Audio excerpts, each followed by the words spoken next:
nyaman ya gue di sini. Sok-sok kedenger harus. Jangan gitu ngomongnya. Jangan begitu ngomongnya. Ya karena gue bener-bener nyaman di situ. Pas ngaso itu gue bener-bener nyaman. Ya udah lu jalan gitu, pengen di sini gitu kan. Karena kayak ngerasa ini rumah gue banget. Pas gue mau pindahin begini, gue deketin tepat di belakang warung monyet yang gue lihat tadi di batu akar ada di situ. Bang, tahu nggak bang? Kata dia. Kenapa?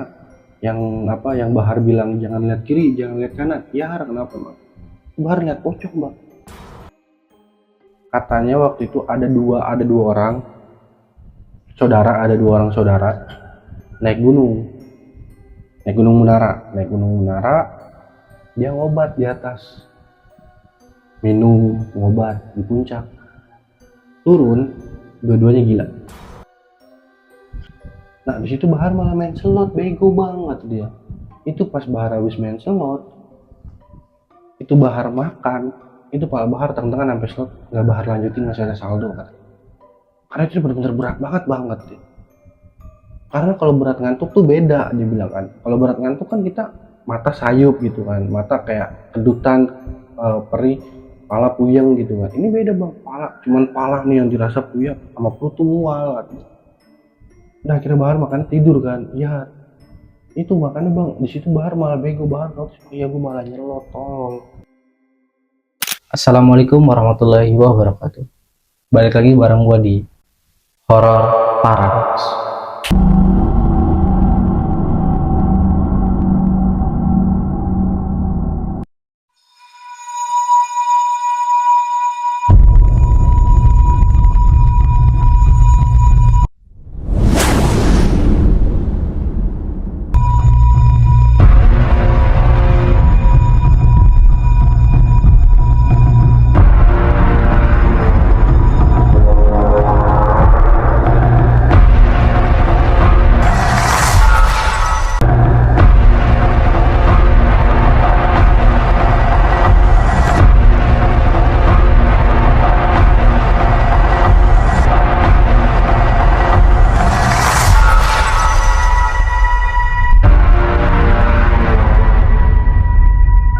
Oke Der, kenalin, gua Ahlan, selaku host kali ini. Nah, kali ini kita kedatangan salah satu narasumber, dan yang nggak lain dan nggak bukan adalah salah satu dari tim kita. Dia mengalami kejadian mistis saat dia naik Gunung Munara. Nah, mungkin langsung aja nih ke orangnya, bagaimana ceritanya. Oke Sar, boleh diceritain? Ya, jadi awal ini gue emang ngerencanain untuk naik Gunung Munara ini ya lumayan dadakan lah. Terus singkatnya tuh gue sampai sana dan memang gue lewat jalur ilegal. Disclaimer dulu, gue lewat jalur ilegal, jalan pintas. Terus satu sisi juga gue sempat disasarin, hampir disasarin 2 kali, dan gue juga sempat melihat banyak sosok dan hampir dan nyium bau-bauan lah. Intinya banyak gangguan saat lu naik ke sana. Bener-bener banyak. Oke Sar, lu tahan dulu. Sebelum lanjut ceritanya nih, gue mau ngingetin para viewers, para penonton, untuk selalu support channel ini dengan cara like, comment, and share. Dan jangan lupa untuk subscribe. Lu juga harus tuh nyalain lonceng-loncengnya biar nggak ketinggalan cerita-cerita dari kita ya. Jadi nggak butuh waktu lama, kita langsung aja masuk ke segmen podcast Petaka.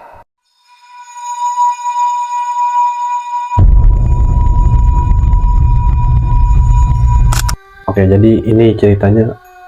Awalnya itu gue memang berencana untuk naik Gunung Munara. Jadi gue disclaimer dulu ya, kenapa gue bisa pengen naik Gunung Munara. Beberapa bulan yang lalu gue sempat dimimpiin, gue sempat ketemu dengan buyut-buyut gue lah, sempat mimpi ketemu sama buyut-buyut gue, dan gue di situ posisinya disuruh jadi imam sholat. Mungkin ini peringatan aja ya buat gue, karena gue emang udah terlalu jarang dan bahkan ya jarang banget lah sholat gitu.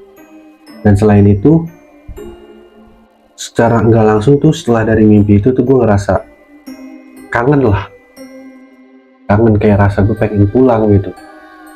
Dan disclaimer sebelumnya, Munara itu dekat banget sama kampung gua. Munara itu, jadi Munara nggak jauh dari Munara itu ada Gunung Suling.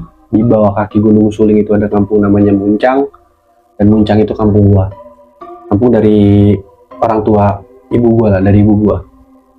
Nah, dari mimpi itu tuh gua ngerasa kayak terpanggil banget lah, kayak dihantui rasa kangen gitu. Gue juga dihantui rasa kangen, rasa rindu, karena sebelumnya gue pernah naik Munara juga kan. Pernah naik Munara juga, dan gue tuh rutinitas keluarga tuh setiap lebaran gue pulang kampung lah, Karena memang itu kampung lo deket gitu. karena dekat kampung gue. Karena di situ Gunung Munara, ada Gunung Suling. Di kaki Gunung Suling itu kampung gue Muncang. Itu nggak jauh banget lah dari Gunung Munara tuh, sekitaran 10 menit atau 20 menit nyampe kampung gue. Udah setelah itu, setelah beberapa minggu gue nggak nemu temen, nggak nemu partner untuk berangkat ke sana, ya kan. Biasanya kan gue dari sini tuh harus 2 orang, minimal 2 orang lah, gue sama temen gue. Baru di sana ada saudara gue yang buat mandu gue naik. Gue nggak nemu, tiba-tiba dapet beberapa minggu kemudian ketemu nih salah satu yang gue bilang tuh ya abang gue juga lah. Udah gue anggap kayak abang gue, namanya Songsong. Tiba-tiba Songsong ngajakin gue, yuk ke Munara yuk. Gue kaget dong, ya kan. Ya anak kok ada angin apa yang biasanya nggak mau gitu kan. Gue ajakin, ini mau gitu. Ayo, tunggu kapan? Jadi minggu depan aja, jangan minggu depan, besok aja minggu, ada di minggu ini aja. Lah serius nih? Iya udah minggu ini aja, terus gue ngambil cuti. Ya udah tuh akhirnya deal kan, kita berangkat minggu. Itu waktu itu hari Senin kalau nggak salah, pas Selasa gitu, gue lupa. Gue ngerasa bete, akhirnya gue coba ngajak 2 teman gue lagi lah. Nah, dan 2 teman gue ini, ada Fahri sama Yoma, itu konfirmasi dia mau ikut akhirnya. Nah, gue nggak ngerasa berdua doang nih, nggak sepi gitu kan. Kira udah tuh, kita sampai di hari Sabtu, kita berangkat lah berempat. Berangkat dari Tangerang menuju ke Rumpin Bogor.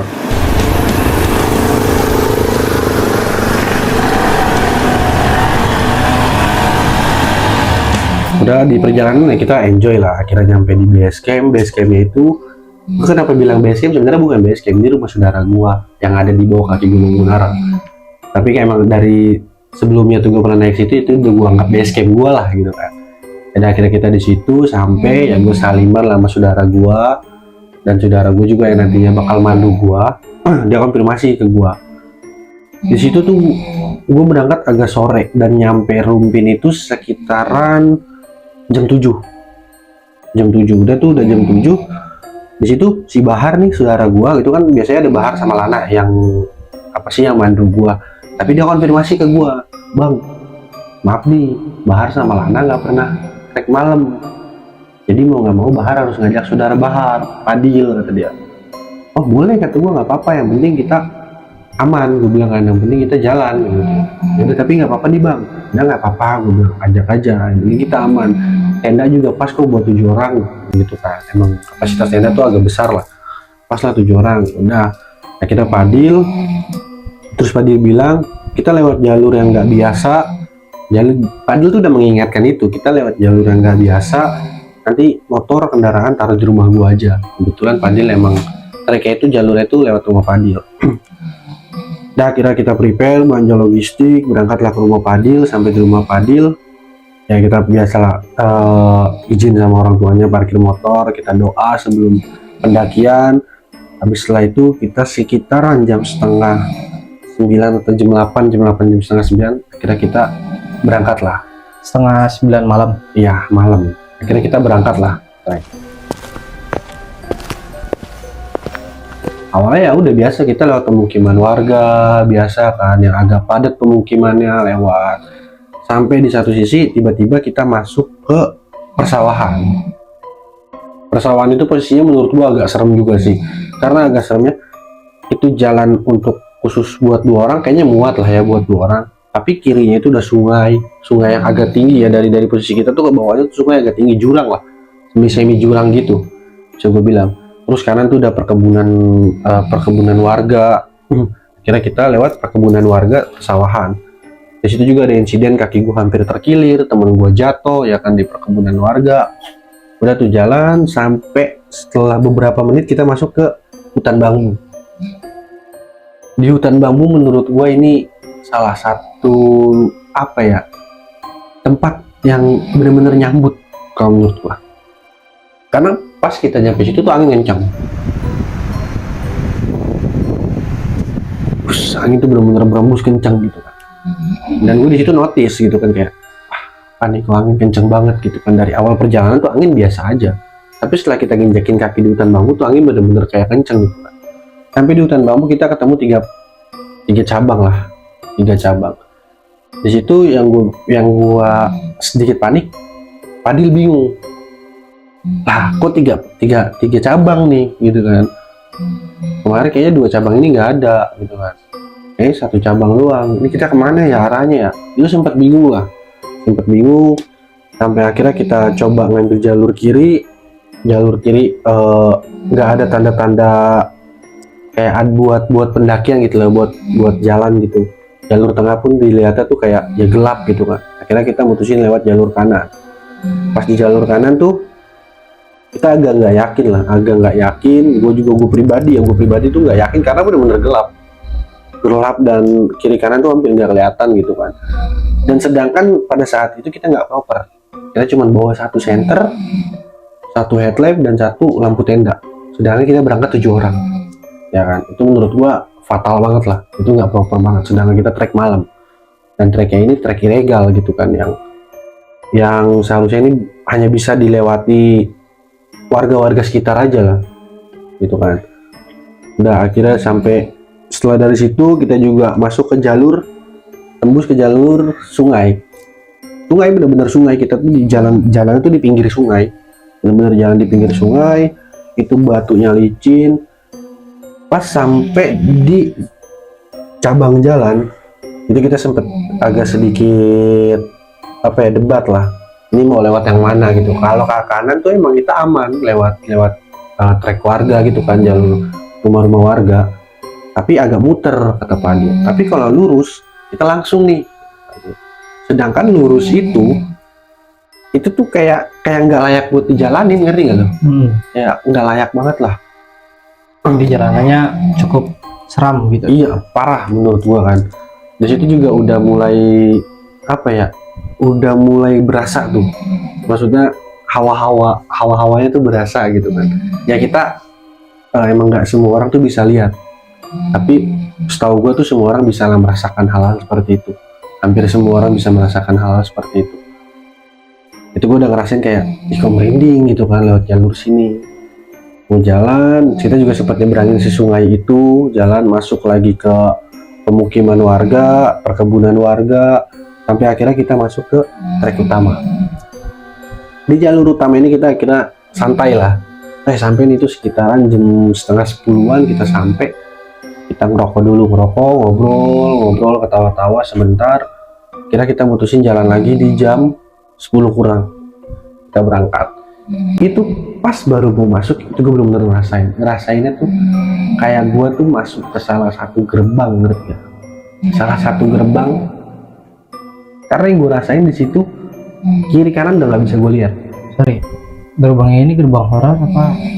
Gue ngerasain tuh kayak kita kayak antara gapura. perbatasan, bukan gapura, jadi emang dia trek biasa. Oh, jadi Cuman antara perbedaan tempat tadi gue istirahat sama pas gue setelah ngelewatin jalur sedikit doang tuh ya, baru melangkah beberapa langkah tuh beda banget. Bedanya tuh yang tadinya kita duduk di situ tuh ya kita melihat semua tuh bisa kelihatan walaupun gelap. Gue ngeliat di sini tuh ada kali, ada jembatan, terus ada kebun, ada rumah warga, itu masih kelihatan. Pas setelah kita ini akhirnya kita mutusin jalan lah. Kurang lebih tuh sekitaran hampir jam 10 kurang, jam 9.50 atau 40 gitu jalan. Baru beberapa langkah tuh gue kayak ngerasa gue udah masuk ke gerbang gitu loh, kayak ke gerbang goib gitu. Kenapa gue bisa katakan seperti itu? Karena sebelumnya ya gue ngeliat aman, gue bisa ngeliat walaupun jarak pandangnya nggak begitu jauh karena gelap kan, tapi gue tahu di situ rumah warga, di sini ada kali, di situ ada jembatan, di situ ada kebun. Tapi setelah gue maju beberapa langkah itu udah benar-benar gelap. Yang gue lihat, gue di kiri gue nggak tahu apa karena gelap, di kanan gue nggak tahu apa, di belakang gue nggak tahu. Gue cuma ngeliat anak-anak aja kan, temen-temen gue nggak tahu. Di yang gue lihat ya udah di depan trek aja gitu, hanya trek aja yang gue lihat. Di situ gue udah udah ngerasa janggal lah, kok sebegininya gitu kan. Gue bismillah, gue bacaan juga kan, gue bismillah, terus gue masuklah, kita masuk setelah dari jalan-jalan aspal, masuklah nih mulai pendakian yang agak serius lah kalau kita bilang ya kan, Ekstrim. ya agak ekstrim, udah mulai tanah dan agak nanjak gitu kan, nanjak masuk ke hutan bambu. Di situ memang banyak banget hutan bambu kan, masuk ke hutan bambu, pas masuk itu bener-bener bambu begini, kayak ada 2 bambu tutupin begini. Pas gue masuk situ itu langsung kayak gimana ya, angin tuh kayak nabrak badan gue, kayak ketabrak angin. Paham kan lu kalau lu kayak naik motor gitu kan, tiba-tiba angin kenceng, itu kan agak kedorong kan badan lu. Itu gue kayak ngerasa angin kenceng banget, angin kenceng amat ya. Gue coba assalamualaikum dan gue coba pegang si bambu itu kan, assalamualaikum gitu kan. Setidaknya ya kalau gue tuh bukan ritual atau apa ya, itu kebiasaan gue aja lah. Kalau gue dimanapun ya, salah satu benda sebelum gue masuk ke nginjekin kaki gue ke halaman itu ya, gue harus pegang salah satu bendanya dan ucapin assalamualaikum. Nah akhirnya gue jalan di sini. Pas di jalan itu gue ngelihat salah satu sosok kiri kanan perempuan. Jadi dia posisinya begini Kiri kanan perempuan di pinggir jalur. di pinggir jalan. Berarti kayak disambut dong lu ya? Iya, gue bilang gue ngerasa kayak disambut. Gue ngeliat sosok 2 perempuan itu samar, maksudnya samar tuh kayak bayang, 2 perempuan bayang. Gue emang posisinya tuh gue lagi megang center handphone, center HP. Gue lagi megang center HP. Gue coba ngeliat ke kiri ke kanan lah. Gue disitu ngeliat kayak ada bayangan, emang jaraknya agak jauh. Itu cuma nunduk kayak apa ya, kayak nyambut, bener-bener nyambut gua sama teman-teman gua gitu, nyambut ngeliat. Gue disitu bacaan, gua ucapin baca al-fatihah, gua kayak coba nyebut buyut gua kan sepanjang jalan. Nggak lama dari situ tuh ada salah satu warung rujak gitulah, di sini. Gue kagetnya tuh gue ngelihat sosok aki-aki nggak pakai baju dengan celana hitam pendek, terus dia pakai tasbih di sini. Yang lu lihat wujudnya kayak manusia atau gimana? Dia berdiri di warung itu. Lu cross check gitu ada warungnya apa enggak? Enggak, karena gue dari awal yang gue bilang gue masuk bambu itu, gue udah ngerasa ini beda. Gue bilang, kenapa gue bilang beda? Ya gue bisa merasakan lah, sedikit banyak itu gue bisa merasakan hal seperti itu. Gue ngerasa ini beda. Gue maksudnya gue udah siapin, yakin diri gue, udah bilang ke diri gue, kuatin, lu pasti bakal ngeliat macem-macem. Cuman gue konsisten di situ. Dari awal gue juga ngomong song-song, gue ngeliat apapun gue gak akan cerita. Gue ngeliat apapun gue gak akan cerita, sampai pulang baru gue cerita. Gue bilang gitu song-song. Udah, akhirnya di situ gue ngeliat salah satu laki-laki, gue nggak make sure, karena gue ya udahlah, bodo amat gitu kan, kayak ya udah gue ngeliat, kata gue dari awal udah mempersiapkan diri gue bakalan ngeliat sesuatu, ya udah gue bodo amat. Walaupun gue masih agak rasa merinding, itu gue di situ benar-benar dari ujung kaki sampai ujung kepala tuh gue ngerasa merinding pas ngeliat si kakek itu jalan lewat hutan bambu. Nggak lama, dari beberapa menit dari jalur itu istirahat kita, karena temen gue si Oma tuh capek kan, kira kita istirahat sebentar. Di situ gue nyium bau, bener-bener bau wangi apa ya, kalau gue bisa bilang ya, wangi jengkol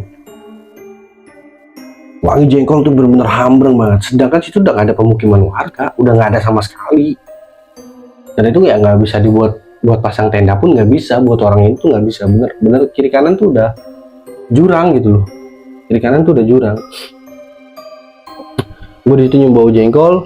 Akhirnya pas jalan itu gue ngomong ke anak-anak, kalau nyium bau-bauan jangan pernah disebut. Gua bilang, jangan pernah disebut.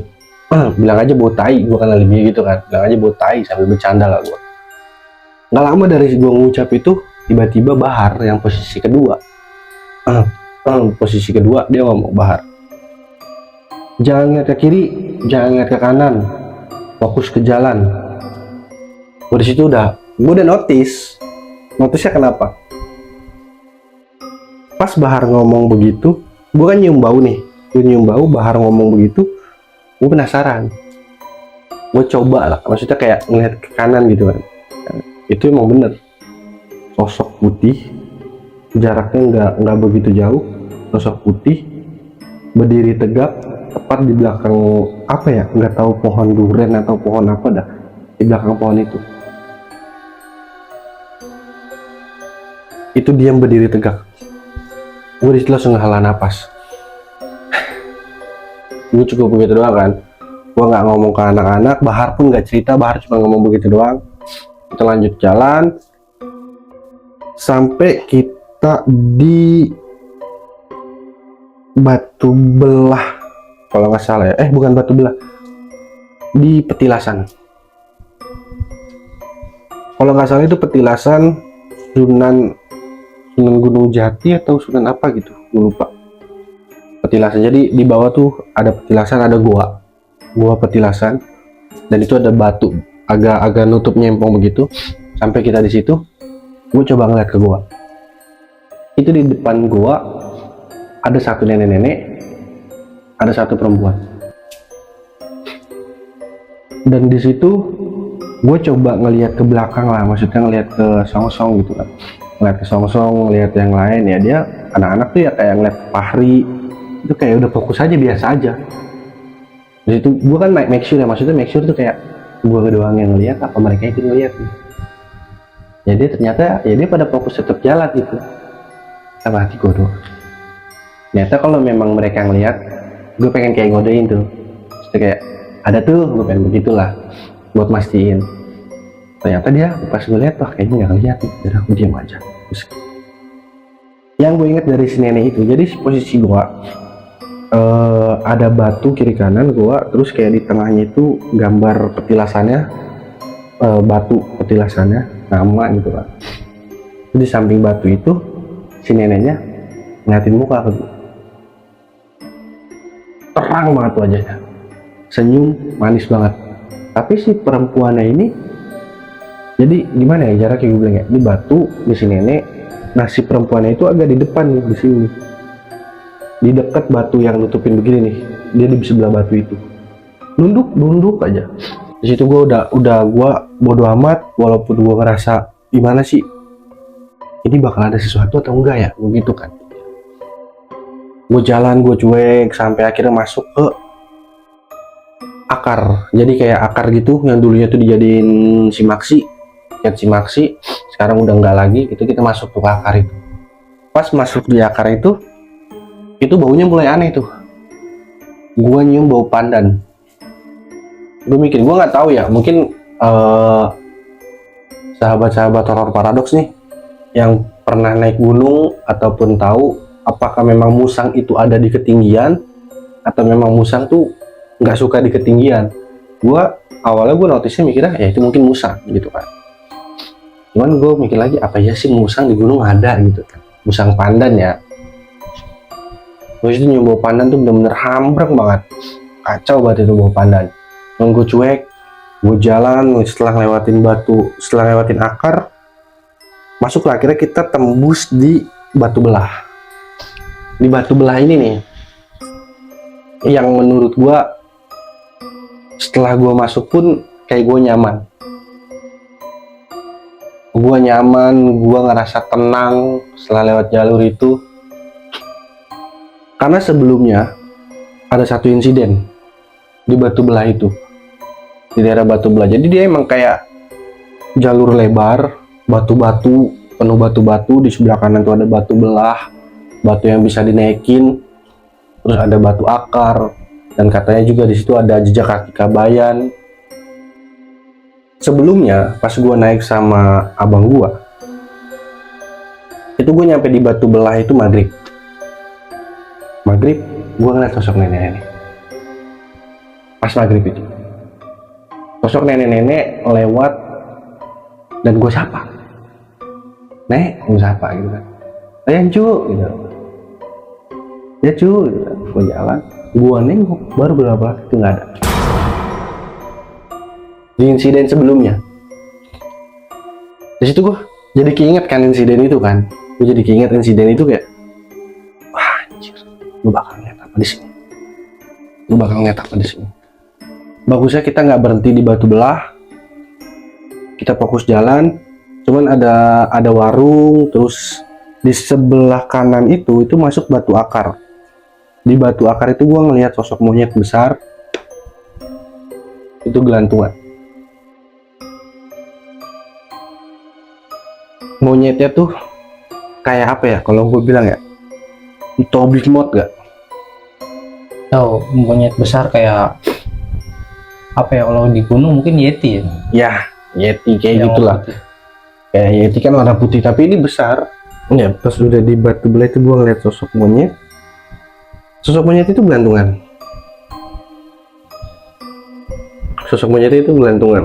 Mungkin gue kasih tahu dulu ya, di depan itu ada Padil. Di belakang itu ada Bahar ini saudara gue, yang rumahnya gue pakai buat base camp itu, di Bilasan atau apa.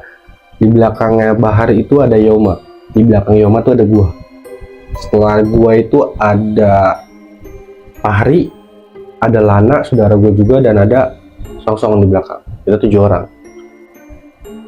Pas di Batu Belah itu, gua ngeliat kan itu ada sosok monyet. Gua sempet diem, berdiri diem. Terus si Fahri itu kayak, apa lu? Jalan-jalan. Gue jalan, pas gue jalan tuh ya udah biasa lah, maksud gue biasa. Cuman gue di situ kayak gue kayak nggak mau jalan, nggak mau nerusin perjalanan itu. Gue udah pengen, gue di sini aja lah. Cuman di situ gue sambil bacaan lah, maksudnya surat-surat yang gue hafal, gue baca. Ayo jalan lagi, ngeyakinin diri gue buat ayo jalan lagi. Jangan bikin masalah, maksud gue kan.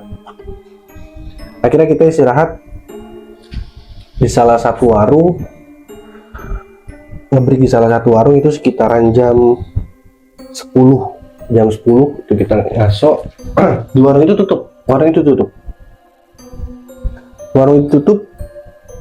Pas istirahat, kayak gue kan lihat si Yoma ini kan ngap banget. Terus kayak Song juga ngebilangin, Yom, sweater lu buka. Ya, lu buka lah sweaternya Yoma. Pas Yoma buka sweater itu, gue kayak melihat satu sosok di belakang Yoma tuh, anak kecil itu kayak narik sweaternya Yoma gini gitu. Pas gue bilang, Yom, dilepas, karena Yoma tuh nggak mau ngelepas, cuma buka kancingnya doang. Yom, dilepas. Gue bilang dilepas, jangan itu. Udah begini aja, dilepas Yom. Dilepas, udah lu taruh, lu lepas, lu pakai baju biasa aja. Kira dilepas lah sama dia. Pas udah dilepas itu anak kecil lari, bener-bener lari. Gue disitu sempet ngeliat Song. Oh, Asong nggak notice. Gue pikir apa yang gue lihat juga ngeliat. Gue tuh masih gue masih mikirnya tuh apa yang gue lihat mungkin apa yang gue lihat pasti anak-anak ngeliat. Gue pikirnya begitu. Ternyata enggak gitu. Gue diem, gue nggak cerita. Kita lanjut jalan. Pas di perjalanan dapat berapa menit doang ngaso lagi, karena itu udah makin terjal banget tuh, Yoma ngaso. Di situ Yoma sempet gendus kayak, cuman dia nggak ngomong. Gue ngeliat kayak bocah kayaknya nyium sesuatu nih, karena gue juga nyium apa yang gue cium. Terus Yoma nyium sesuatu, gue juga nyium sesuatu. Itu bau pandan, lagi-lagi itu bau pandan. Terus gue sempat ngomong begini, nyaman ya gue di sini. Song denger langsung, jangan begitu ngomongnya. Ya karena aku bener-bener nyaman di situ. Pas ngasuh itu gue bener-bener nyaman. Ya udah lu jalan gitu, pengen di sini gitu kan. Karena kayak ngerasa ini rumah gue banget pada saat itu. Song, jangan gitu. udah jalan lagi sampai kita di warung yang bukan. Ini lagi-lagi ada insiden di pendakian gue sebelumnya. Pas di warung itu abang gue, di pendakian gue sebelumnya ya, abang gue tuh ngerasain perutnya kenceng, terus kayak kakinya tuh kaku, semua badannya kaku, itu nggak bisa gerak. Itu di warung itu. Gue ngomong ke Song, ini langsung nih, abang gue di sini. Gue bilang, abang gue waktu di sini. Bahkan Bahar juga kan ada pada saat itu, Lana juga ada. Iya nih Bang Jade lu di sini nih, kata dia. Dia nggak bisa gerak, perutnya kenceng, terus badannya kaku semua, mukanya pucet. Dia cuma bisa nangis di situ, nggak bisa ngegerakin apa-apa. Bagusnya ada si mamang warung, kata dia. Dikasih teh manis, teh anget, terus cuman dipencet doang kakinya kiri kanan langsung bisa jalan lagi. Waktu itu insiden itu tuh masih abu-abu lah, entah abang gua diapain atau diapain gua nggak ngerti. Dan si mamang warung tuh cuman ngomong makanya hati-hati. Mamang warung cuma ngomong begitu. Gua disitu hati-hati. Udah gue cuek aja karena pas si mamang ngomong hati-hati, gue naik duluan sama Lana pada saat itu. Nah, masuk ke pendakian gue yang bertuju ini. Di situ kita istirahat. Di situ kita sempat istirahat. Pas istirahat itu memang agak sepi. Terus ada bapak-bapak tuh kayak nawarin, "Dek, pisang nih," gitu. Kayak nawarin, "Dek, ini pisang nih." Dia lagi makan pisang gitu kan. Pisang nih, "Iya Pak." Gue nggak pesan apa-apa di situ, nggak pesan es, nggak pesan apa. Saya udah duduk aja ngasuk.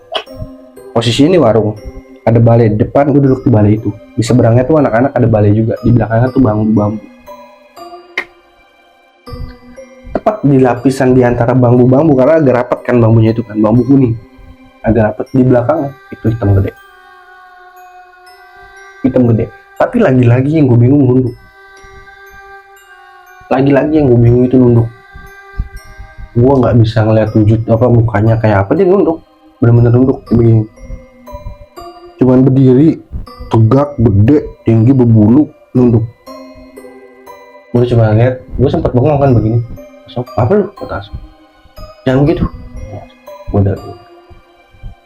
Akhirnya gue jalan, terus gue sempet megang salah. Jadi pas kita mau masuk itu, ada salah satu batu kuncup, batu ujungnya tuh kuncup. Dia kalau itu kayak gerbang lah. Batu kiri kanan bentuknya sama kuncup. Itu kalau gue bisa bilang bener-bener kayak gerbang. Terus gue sempat megang kuncup itu. Pas gue megang kuncup itu, tau gak kalau lu megang es yang agak lama, tangan lu kan kaku. Terus kayak ini lu berasa dingin gitu kan. Itu bener-bener berasa. Tangan gue tuh kayak beku. Pas gue megang, gue sempet nempelin. Terus gue begini kan saat megang. Jadi lu kayak ikutan nge-freeze ya? Iya, gue megang begini kan, kayak megang begini. Sambil ngucapin salam, terus langsung udah jalan lama-lama, udah jalan terus langsung ya langsung, terus tangan gue langsung kayak aku begini gitu kan. Gue diem doang tuh ngeliatin tangan gue, udah gue diemin, gue kebawahin, hilang. Cuman seselingan beberapa detik doang, tak langsung hilang.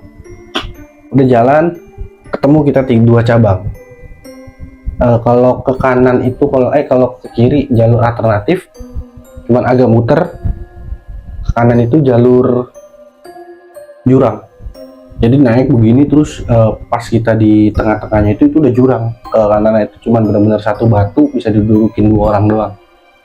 Oke teman-teman, ini sebagai deskripsi perjalanan kita ke Gunung Munara bersama saudara-saudara kita semuanya. Yo say hi, lu say hi. Woi, mantap noh, rame. Awas bang, ini jurang ya. Ini kedalaman sekitar mencapai setengah kaki. Oke. Hati-hati semua teman. Ready, aman. Aman ya. Air licin, pelan-pelan Pak sopir. Oke. Di situ kita sempat berhenti ngaso, ya Mas sempat foto-foto lah. Kayak, city light nih gitu kan. Foto-foto city light. Pas udah situ gue sempat bengong juga. Bengongnya tuh kita tepat di belakang kita tuh ada pohon. Ada pohon nih di belakang kita nih. Ada pohon. Itu gua ngerasa di belakang tuh kayak ada sosok. Cuman gue nggak berani nengok ya, gue nggak berani nengok karena itu berasa banget. Gue ngerasa ini kayak ini dekat kayak. Udah gue di situ agak geser karena gue ngerasa panas juga kan. Gue agak geser. Jangan geser apa, kering nih kata si Oma. Iya. Gue agak geseran lagi. Udah tuh setelah yang foto-foto udah yang jalan gue bilang kan. Karena gue udah nggak ngerasa nyaman. Gue satu sisi gue ngerasa panas dan gue ngerasa kayak ada sosok, kayak ada orang yang merhatiin gue. Dan satu sisinya lagi tuh gua apa ya, satu sisinya lagi tuh kalau gue bisa bilang kayak ada hawa, gue pengen nempel begini, ngerti gak lu? Kan ini batu nih, ini tuh udah begini tuh jalur treknya tuh, jadi ya lu kesana ya amit-amit gitu kan. Itu gue kayak ngerasa pengen begini, pengen lihat gitu, makanya gue udah kayak jangan lama-lama, gue ngeri kan. Kita jalan sampailah nih kita di puncak, alhamdulillah. Sampai di puncak, pas di puncak tuh kita sempet bingung nih nyari tenda di mana nih, buat tempat tenda karena udah penuh tuh. Karena kan menara ketinggiannya berapa sih? Cuman 1112 kalau nggak salah ketinggiannya. Kita nyari tempat buat ngecamp kan emang di puncak, udah penuh nih ngecamp. Adalah salah satu tempat di sini tempat kesononya tuh udah jurang. Di sini ada tenda, 2 tenda. Itu bener-bener gencet banget. Gue nengok lah nih ke yang arah deket jurang itu. Gue nengok, itu gue nggak bisa ngelihat sama sekali. Jadi kan jurang nih, bentuknya tuh agak lengkungan begini. Terus ini pohon-pohon nih begini, pohon begini. Itu kayak bener-bener gue nggak ngelihat. Gue tuh cuma ngelihat hitam kayak nutupin begini. Dan gue kekeh bilang ke anak-anak, gue nggak takut di situ, gue nggak ngerasa heran, nggak ngerasa aneh. Gue kayak ya udah ini hal biasa gitu. Gue sih ngetekenin ke anak-anak, udah di sini aja, udah jangan, bang itu jurang bang, kesononya bang, udah di sini. Gue bilang udah di sini, kita nggak ada tempat lagi. Gue bilang kan, gue alibinya begitu kan, udah kita di sini. Karena kenapa gue maksa untuk di situ? Pas gue nengok ke atas nih, jadi kan ini begini nih, gue kan agak di sini, gue di tengah-tengah nih, gue nengok ke atas begini. Itu gue ngeliat pala kelelawar begini, gede banget, pala kelelawar begini lah. Posisinya ngebelakangin gue, palanya itu gede banget, bener-bener gede. Dan gue tuh kaget kayak, anjir berarti ini sayapnya. Gue bilang, ini sayapnya. Gue berinding, ini bener-bener sayapnya apa gimana. Dan di situ tuh gue ngerasa nggak takut, nggak merinding. Harusnya kan kayak hal-hal yang tadi kan gue ngerasa merinding gitu kan, ngerasa heran. Ini enggak, kayak yang udah kenal aja gitu, kayak ngerasa itu kenal, ngerti gak sih lu? Kayak lu ketemu hewan ya, lu kayak ngerasa deket gitu sama hewan itu, kayak kenal sama hewan itu gitu kan, kayak piaraan lu lah. Terus gue nggak biasa, terus gue kayak ngomong, asal udah di sini aja. Nggak bisa, kata dia. Nggak bisa Sar, kata dia. Itu tuh jurang, udah gitu jalanan agak turun, nggak bisa. Udah di sini aja asal, kata gua. Udah di sini, itu sempat debat tuh buat tempat tenda, karena gua ngerasa di situ nyaman, bener-bener nyaman. Udah akhirnya gua ngalah lah sama anak, agak geser ke depan. Intinya gua bilang kan, jangan jauh-jauh dari situ, gua bilang, jangan jauh-jauh dari sini. Udah kita agak kesini nggak apa-apa, gua bilang, karena gua mikir ini bakal aman banget, dan lu bakal ngerasa adem banget di sini. Dan bener itu kita nggak ngerasa karena pasca waktu itu sebenarnya gua sama abang gue itu rasanya panas sampai gua lepas playsheet, lepas pelapis tenda waktu itu karena saking panasnya. Tapi ini pas di sini tuh benar-benar tuh mendukung cuaca. Nggak pernah gua ngerasain Munara tuh angin itu sekencang itu sejuk, benar-benar nggak dingin banget, nggak panas juga, benar-benar sejuk gitu. Udah akhirnya kita pasang tenda, masak, ngopi.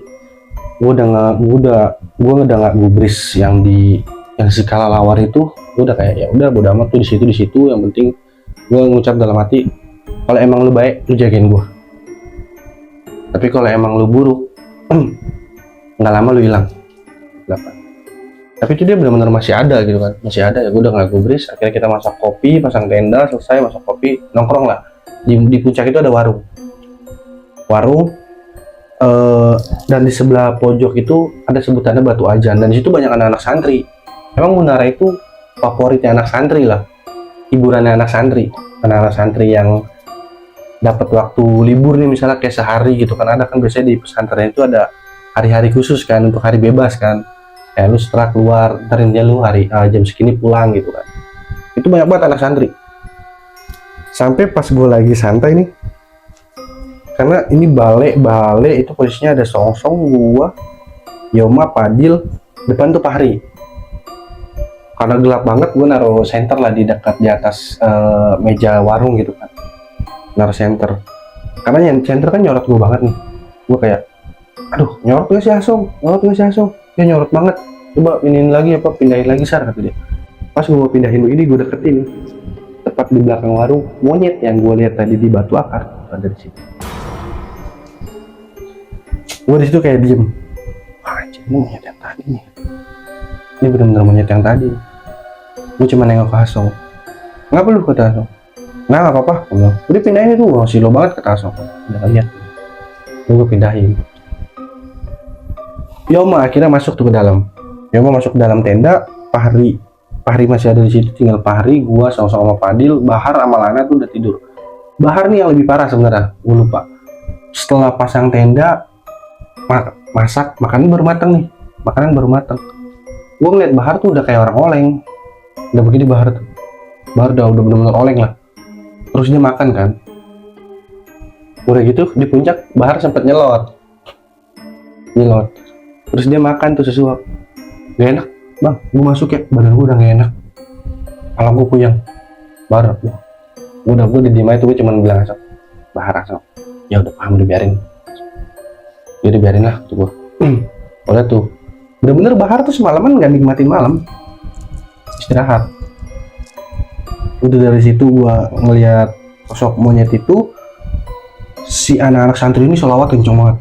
Dia rame, dia ada 10 orang lah di pojok di dekat batu ajan.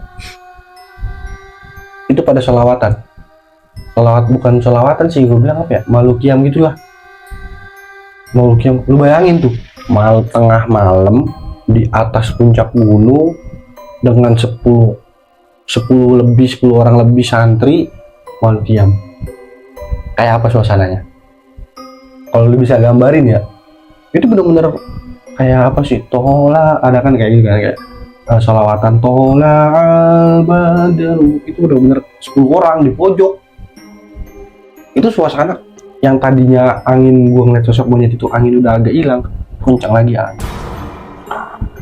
Sosok monyetnya gua notice tuh udah nggak ada. Di situ gue langsung kayak ngomong ke Asok, ya udah paham, itu enak, kita udah ditamengin sama dia, ini sama dia, ya lucu banget ya langsung. Udah tuh Fahri masuk tenda, gua, Padil sama Songsong sempat ngobrol lah soal batu suling, gunung suling, soal gunung cabe. Gua ngobrol-ngobrol lah tentang sejarah di Gunung Munara juga gitu kan, sempat ngobrol-ngobrol. Songsong sempet tahan gua, dalam. Kenapa Song? Enggak, udah nggak apa-apa. Udah akhirnya karena gua ngantuk, ya udahlah. Gua pindah duduk, gua tiduran. Nggak taunya di luar tenda tuh masih ada Lana. Jadi gua di luar tenda tuh ngegelar playseat gitu kan. Akhirnya gue rebahan di playseat karena gue liat di dalam tenda tuh udah penuh, orang udah penuh. Atau gue tidur di luar aja dah, karena ramai juga kan, ada orang yang tidur di luar juga kan, di luar tenda. Gue tidur di situ lah. Gue tidur tuh, gue sempat notice karena kan banyak semut juga kan, ada semut sama nyamuk itu. Gue notice itu ada sosok aki-aki berdiri di ujung kaki gue. Kejadiannya sama yang waktu itu ada kejadian di rumah gue. Itu gue ngeliat sosok aki-aki sama seperti apa yang pernah gue lihat di rumah. Aki-akinya berdiri di ujung kaki gue begini, diem aja. Gue cuma nggak gubris ya, kayak karena gue ngantuk berat kan, capek. Posisinya waktu itu gue pulang kerja langsung berangkat ya kan, udah gitu trek malam. Gue nggak notice, gue udah kayak bodo amat lah, gue tidur tuh. bangun-bangun gua jam 8 ya, sekitaran jam 8. Udah tuh jam 8 kita ya udah kita nikmatin suasana, foto-foto sebentar. Kita turun lah. Turun terus sempat mampir di petilasannya yang gue bilang Sunan Gunung Jati. Jadi ada petilasan Sunan Gunung Jati itu ada dua. Di dekat Batu Belah sama yang gue bilang di awal tuh. Di bawah lagi. Nah, di pertengahan itu ada petilasan Insinyur Soekarno. Cuman gue lupa posisinya di mana, gue juga nggak sempat mampir kan. Gue mampir ke petilasan itu bener-bener wanginya, gue nyium itu wangi banget, bersih, wangi. Tapi orang kan ada orang di dalamnya, dia keluar, dia ngomong, bau banget kencing kalalawar nih mas. Iya bau ya, soalnya juga ngomong gitu. Iya kayak belerang baunya, emang kayak belerang baunya kencing kalalawar. Tapi yang gue cium bukan itu, bener-bener wangi. Dibilang wangi melati atau wangi nyegata tuh nyergapnya tuh kayak bau melati. Cuman ini lebih ke apa ya? kayak buhur gitu ya. Iya benar dia. Iya kayak buhur. Cuman ada samar melatinya. Di situ gue notice kayak subhanallah gitu kan. Akhirnya gue foto di tempat batunya tuh sama Yoma. Yoma juga foto, gue sama Song foto. Terus di situ tuh, kalau di batu itu dibilangnya tuh ada ceplakan tangan. Tangannya Sunan Gunung Jati itu gede banget. Ceplakan tangan. Jadi batu itu pengen nimpah gua itu, cuma ditahan. Kayak kalau kata cerita dulunya tuh, itu batunya ditahan, jadinya nggak jadi nimpah. Udah tuh gue sempet ngelus tulisan petilasannya. Itu badan gua kayak gimana sih, kayak lu kalau abis kencing nih, lu kencing tahan terus lu kencing kayak gitu kan. Itu gue nyentuh batu langsung ngerasa kayak gitu, kayak kesetrum gitu. Wah apa nih, udahlah gue cuek, gue turun udah tuh. Akhirnya kita sampai lah di jalur, bukan di jalur sih, base camp gitu lah. Di base camp akhirnya kita sampai, udah tuh di situ udah kita nggak cerita, kita BM-an kan, pulang santai BM-an. Sampai nih di rumah Bahar. Sampai di rumah Bahar kita cerita, bang, tahu nggak bang, kata dia, kenapa?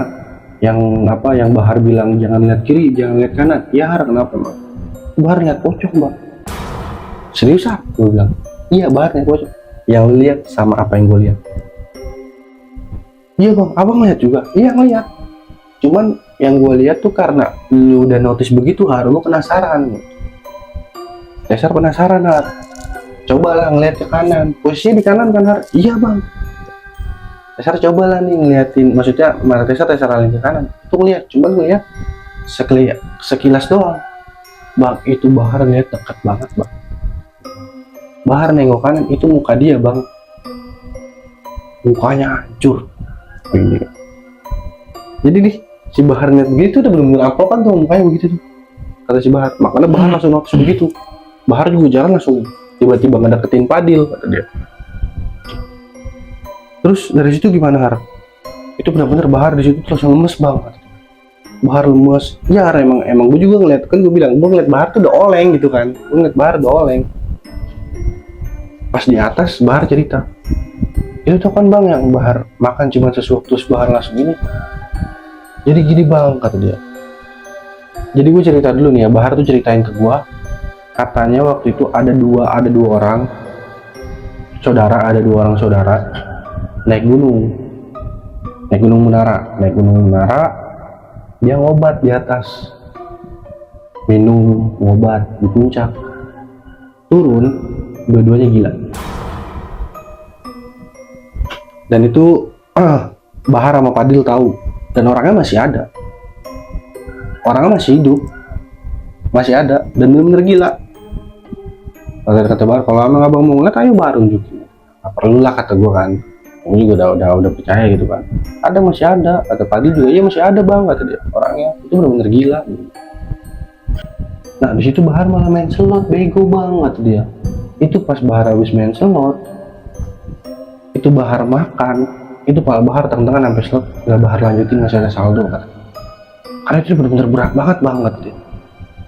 Karena kalau berat ngantuk tuh beda dibilang kan. Kalau berat ngantuk kan kita mata sayup gitu kan, mata kayak kedutan, perih, kepala puyeng gitu kan. Ini beda bang, cuman kepala nih yang dirasa puyeng sama perut tuh mual kan.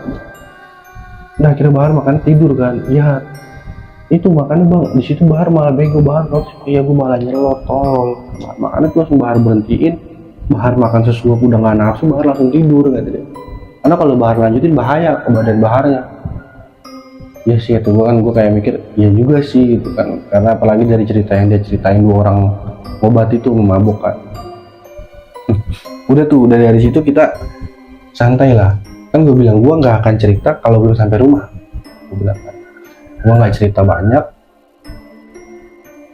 Akhirnya gue bilang ke Bahar, mandi mah di kali aja kali hari ya, kita ngojai gitu kan, nggak seru-seruan. Oh, boleh bang, ada bang dia kali di sana. Coba kita lihat dulu jembatan gitu. Jadi jembatan itu emang dulu waktu gua kecil, gua pernah main ke tempat bar itu gua sempat ngupak di kali itu. Cuman sekarang udah nggak bisa turun ke bawah lewat samping rumah Bahar karena udah ada ruko-ruko kan. Jadi kita lihat dari jembatan kali, terus kayak ada tahanan besi gitu beton gitu, terus kali lagi gitu kan. Cuman nggak jalan akhirnya. Kata Bahar, ada bang di situ bisa, cuman lintah mulu kata Bahar. Pas gue naik ke jembatan itu pala pucat itu muncul di atas saya. Muncul Palanya doang. palanya doang, cuma selingan beberapa detik. Yang lihat pala cewek atau cowok? Posisinya itu bener-bener kayak apa ya, kalau gue bilang ya nggak ada rambut, posisinya ngebelakangin gua. Jadi kayak kulit tau gak lo, bener-bener rambutnya tuh nggak ada, kayak kulit doang itu ngebelakangin gua. Itu pucat, bener-bener dari kelihatan itu pucat banget. Cuma beberapa detik doang. Astagfirullahaladzim, duduk lagi. Gua pengen ngomong astagfirullahaladzim, balik. Kenapa bang? Lihat nggak? Enggak sih, bang lihat ya. Dia, emang ada bang, pernah ada yang kelelep di situ. Oh sih. Abang lihat apa emang? Palahar. Ini banget. Palahar. Gue baru pertama kali tuh bener-bener ngeliat kayak pala di air gitu, maksudnya kayak masuk lagi gitu bang. Palahar. Itu bang, biarin bang. Udah berarti kita jangan berenang di situ. Jangan berenang di situ. Terus gimana nih harus? Gue biar anak-anak ngojek aja nih, biar anak kubak aja. Oh ada bang, ntar di situ aja. Di depan lagi kita ada. Betul. Ke depan set. Udah tuh sampai tuh akhirnya, emang bener tempat itu enak banget lah. Ada orang lagi nyuci motor juga gitu kan. Nyuci motor. Itu tuh ini kali ke depan itu udah hutan tuh.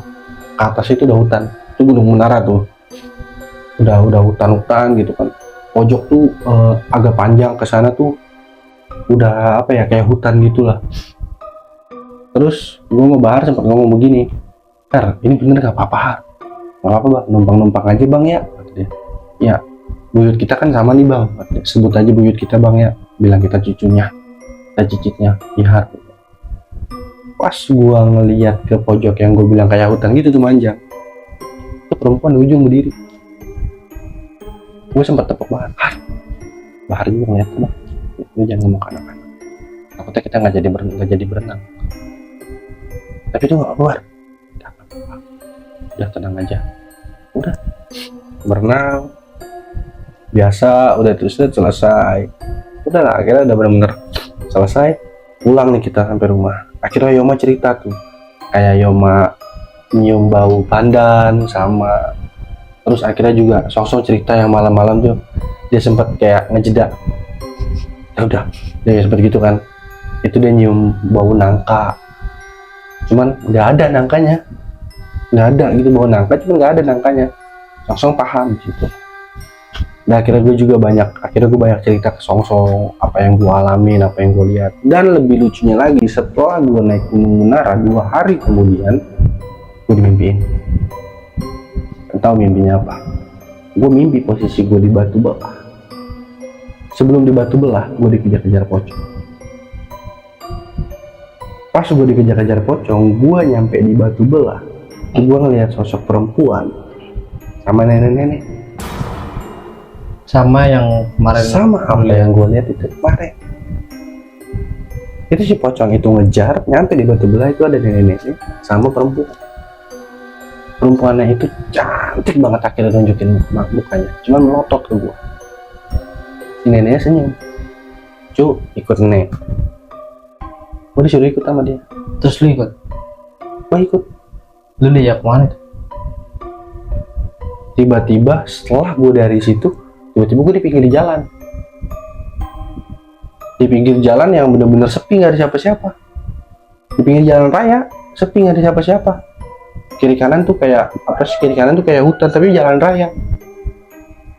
Terus gue bilang, nah ini di mana nih? Gue gitu kan, kayak dalam mimpi gue tadi, gue di mana nih? Gue di mana nih? Pas udah dari situ, si neneknya udah di sini aja. Di sini. Gue bingung kan, terus gue kayak masih ngeliat kiri kanan. Pas gue ngeliat lagi, si neneknya itu udah nggak ada. Lalu gue kebangun. Gue sempat cerita lah. Nggak sok gue ngeliat begini lah, gue cerita ke Asok. Dia nggak apa-apa, itu berarti lo aman gitu kan, itu titipan. Dapat beberapa hari kemudian, gue dimimpiin lagi, dimimpiin ya.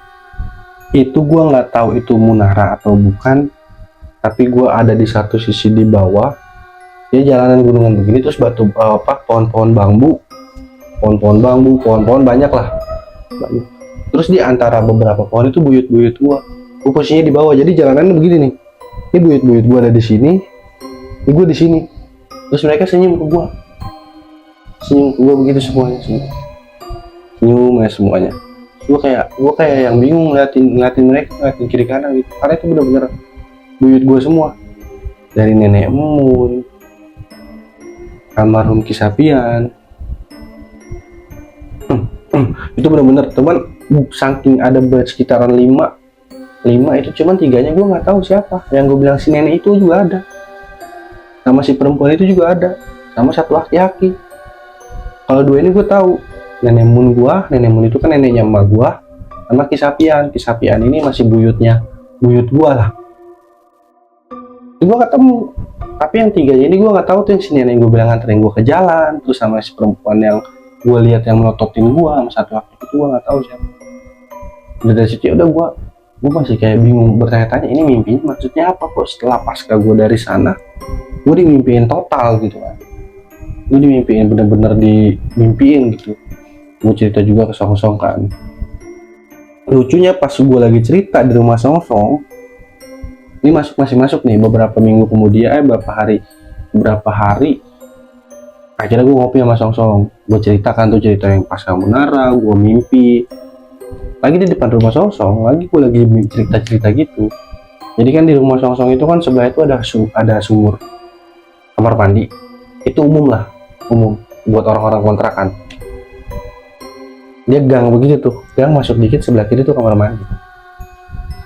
Gue lagi ngobrol asik, gue lagi ngeliat kan atas, bawah, kiri, terus gue ke kanan, karena kan Song sebelah gue ngeliat begitu, itu posisinya kelihatan dong, yang si dekat kamar mandi itu di belakang Song. Gue ngeliat dia, gue ngotot lihat, Song bilang, jangan lihat, gue juga lihat, kata Song, jangan lihat, jangan gitu. Itu bukan begini, kepala botak. Song gue ngeliat, dia ngomongnya begitu, botak begitu, botak. Dari ujung kaki ke ujung kepala, astagfirullah, gue langsung nyender begini aja, tuh merinding semua. Astagfirullah, udah jangan dilihatin, kata Song, jangan dilihatin, udah biarin tuh, cuekin.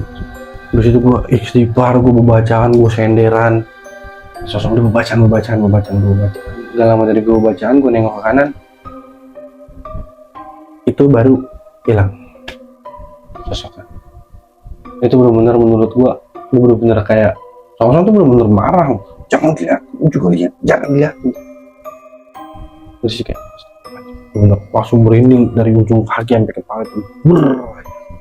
Itu benar lemes gue bacaan, gue istighfar. Setelah gue bacaan, gue lihat lagi nggak ada.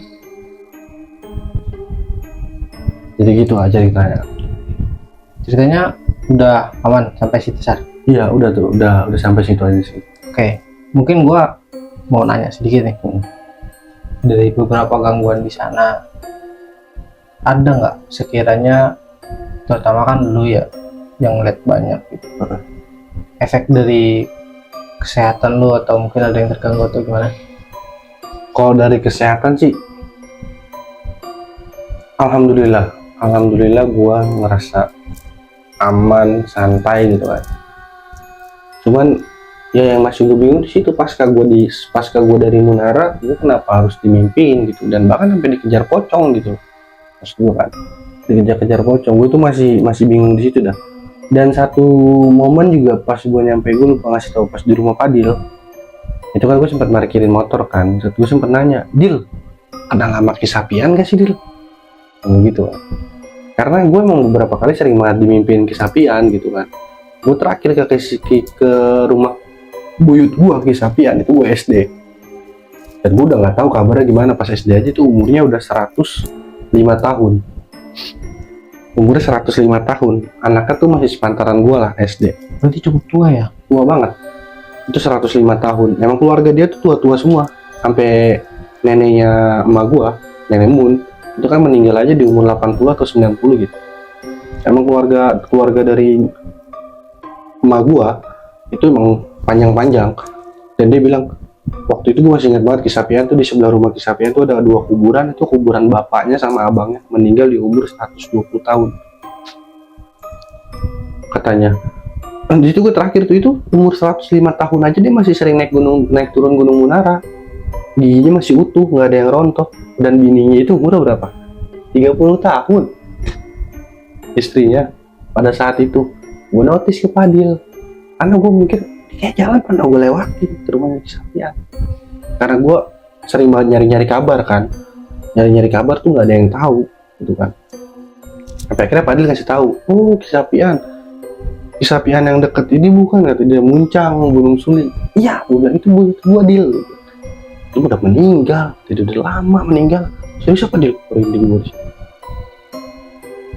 Kalau yang tadi lu apa yang dikatakan bertanya-tanya ya, sosok perempuan dan nenek itu, lu udah coba konfirmasi belum ke nyokap?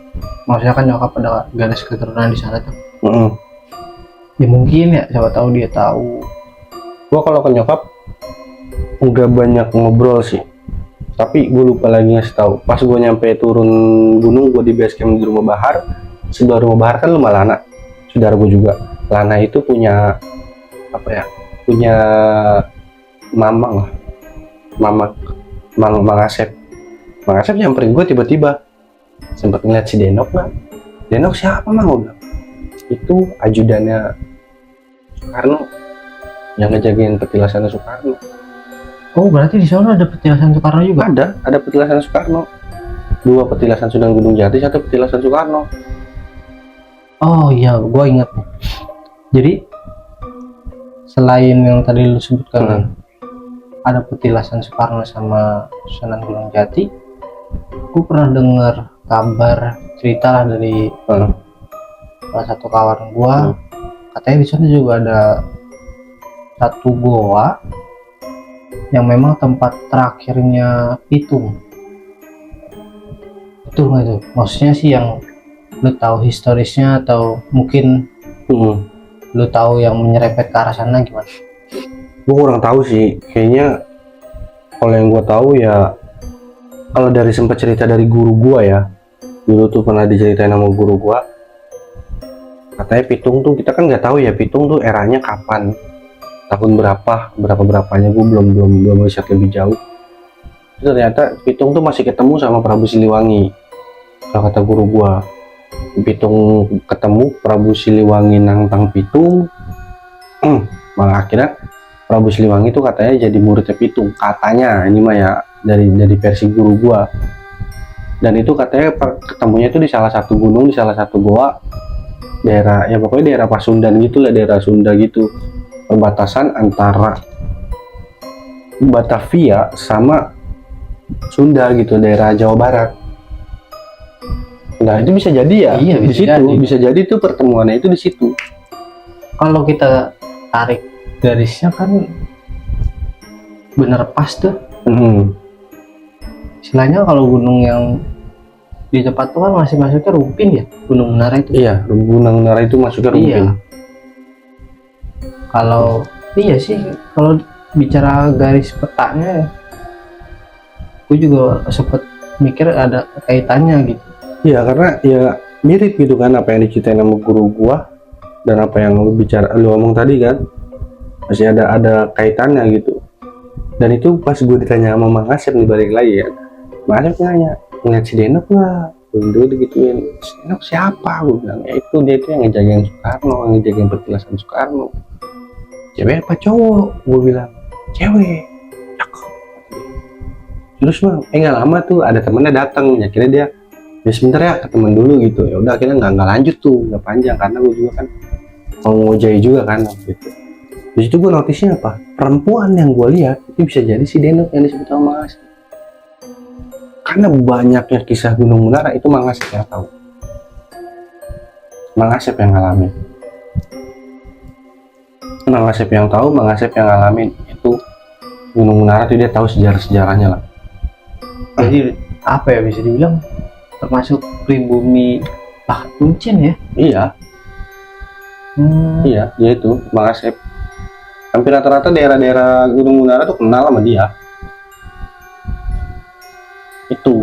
Nah, soal yang di rumah Songsong, apa itu dia ngikutin dari Munara? Kalau ngikutin Munara sih kayaknya gua sih nggak tahu terlalu kesana ya. Cuman kan apa yang Songsong pernah bilang itu dia nggak bisa ngelewatin antar provinsi gitu katanya ya. Itu tuh bukan kayaknya. Sepertinya bukan, cuman kalau gue yang notice pada saat itu tuh kayaknya ya udah penunggu situ aja. Karena gini ya, memang sempat beberapa waktu kemarin, gue lupa kapan ya. Pun itu juga pasca setelah naik Munara, Songsong cerita badannya nggak enak lah, kayak agak meriang. Ya gue udah coba saranin coba dikerokin gitu, siapa tahu memang istilahnya dari medis, masuk angin apa gimana gitu. Udah dikerok tuh, gue bilang gimana, udah enakan belum? Ternyata sama aja gitu, badannya kadang masih berat sebelah, palanya puyeng.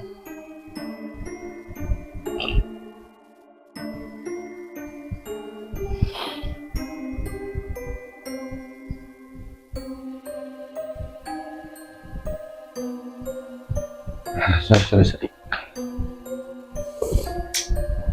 Lanjut. Cuman gua juga ngeliatnya kayak Songsong selalu murung gitu pas cerita-cerita itu. Sebelum kita tag ini kan gua juga ketemu Songsong udah mulai rada cerah lagi tuh, nggak terlalu murung. Gua nggak tahu ini mah feeling gua ya, kenapa kayak apa bisa dibilang aura murung itu kayaknya sekarang ada di lu, Sar.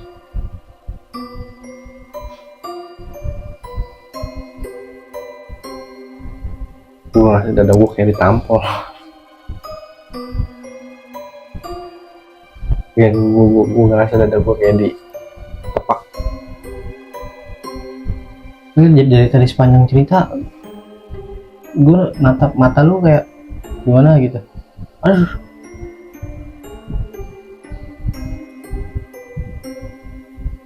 Ya ada yang datang. siapa? Mungkin lu kan lebih paham dan lebih peka nih dari ranah sana. Datang yang sosok dari Munara atau Beda ini. yang dari Songsong? Iya.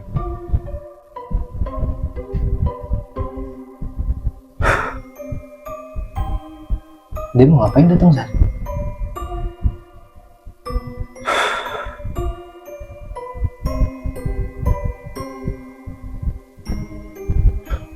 Nantilah. Kita Oke. Ini cocok buat dijadikan bahan next season. mungkin next season. Karena ini kalau gue bisa bilang lumayan nyerang lah, lumayan nyentil. ini cocoknya Song yang bawain. Nanti kita undang dia lah buat bawain. Next season kita mungkin bakal ngundang Song. Dari pertanyaanku cukup nih, mungkin dari lo atau mungkin ada kesimpulan? Ya kesimpulannya ya, dari semua yang gue lihat, yang gue tangkap tuh kayak ya mungkin ya satu sisi tuh Fadil tuh masih ada darah Kuncen Gunung Munara. Gua pun sama. Kesapian tuh dulunya emang Kuncen. Dia yang ngerawat dulu itu jejak kaki Kabayan tuh masih terawat dan akhirnya tuh masih bersih. Pas kemarin gua kesana tuh akhirnya udah gak bersih. Gua juga masih ada darah keturunan ke sana dan Lana juga masih ada darah keturunan ke sana. Jadi yang gue pikir tuh itu tuh reuni akbar lah, karena kan gua sama Bahar saudara itu karena bapaknya Bahar itu keponakannya buyut gua. Oh iya. Bapaknya Bahar dan emaknya Bahar itu adik kakak sama emaknya Padil. Emaknya Padil itu asli orang situ, emaknya Bahar asli orang situ, sedangkan bapaknya Bahar itu asli orang Muncang. Oh jadi masih Dekat, sedangkan Muncang iya dekat banget, sekitar 10 menit atau 20 menit. Itu dekat banget. Makanya next season gua akan naik Gunung Suling. Karena kalau Gunung Suling itu dari rumah gua. Itu dari kampung gua. Gunung Suling itu nih ya, gua sedikit-sedikit cerita aja ya sebelum gua udah biar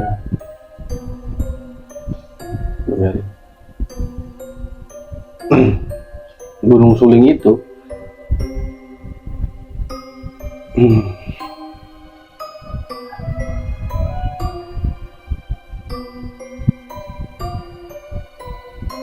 besar.